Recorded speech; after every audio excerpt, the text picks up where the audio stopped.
History has shown that Hockey Central is what the players watch on trade deadline day.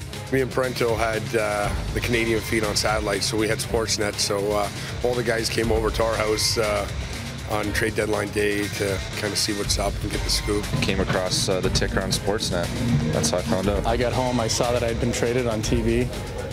I did my first interview with Sportsnet. Kyprios called me and said, what do you think about the trade? I thought he was talking about the Tkachuk trade, and come to find out it was my trade. At the practice day, probably sit around with my teammates and watch Sportsnet, and watch Nick Kyprios tell us who got traded. Kipper's one of the guys we always follow. You know, I think being an ex-player and the way he played, he makes it enjoyable, and we love his personality, so it's a great, one of the greatest times to watch him. If it's what the players watch, why wouldn't you?